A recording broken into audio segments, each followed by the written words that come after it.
Now, perhaps not my normal reading on a Tuesday morning, but it was fascinating to read the May edition of Glamour Magazine. The first issue of the relaunched magazine, Glamour, set out to redefine women's relationship with money, how they earn it and how they spend it and how they save it. Now, a recent Glamour survey found that just 41% of women reported being financially independent. 85% say they don't own stocks, or at least not that they're aware of, and most women worry about their finances a great deal, while 63% reported stressing about money at least once a week. I'm joined by Samantha Barry, Glamour's new editor-in-chief, former head of CNN Social. Yes, good to see you. Good to see you. Nice to have you back so soon. I know, so soon. Why did you choose this issue of money as your lead, as your launch? Because honestly, I don't know if there are that many media companies that are talking to women about money. And women have a complicated relationship with money. We earn less, we save less, and we live longer, so that doesn't add up.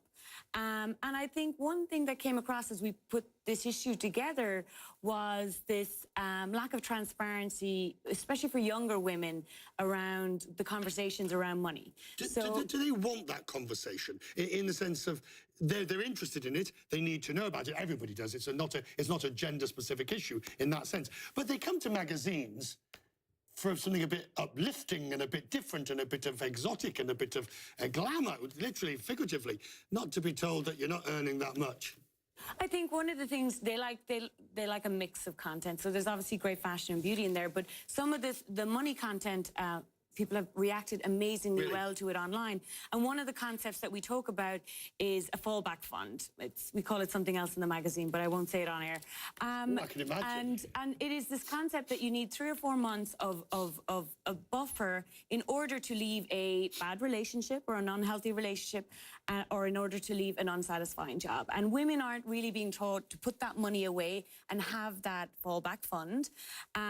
One of the other things that came up, which was super fascinating, and it was from conversations I've had with past colleagues here and other places, is a lot of women are reluctant to talk about how much they earn.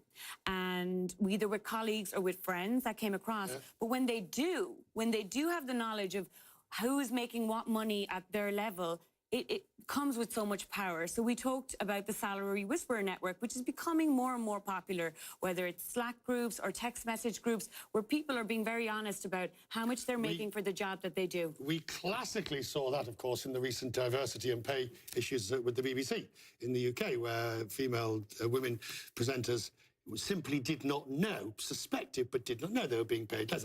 On this question, though, of how do you continue this discussion? Because obviously you don't want to make every issue a glamour version of the Financial Times, no. But at the same time, you don't want to let this go, do you? No, money is a big content area for us.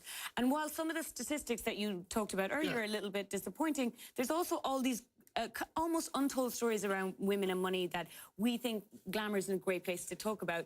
One of my favorite pieces in it was the women of cryptocurrency. And we started talking to all of the women behind cryptocurrency who have felt like they haven't got as much maybe press as the men.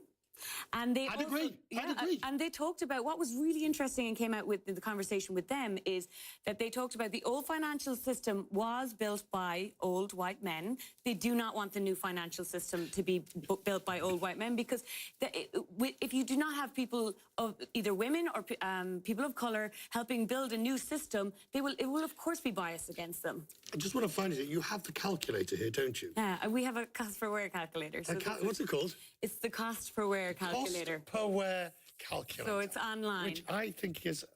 It's going to help you justify spending all the money you want on something special. So it's doing the math for you on, let's say you want to buy a winter jacket. Or something in pinstripes. Exactly. What do you want to buy? How much is it? How often are you going to wear it? How many seasons are you going to wear it for?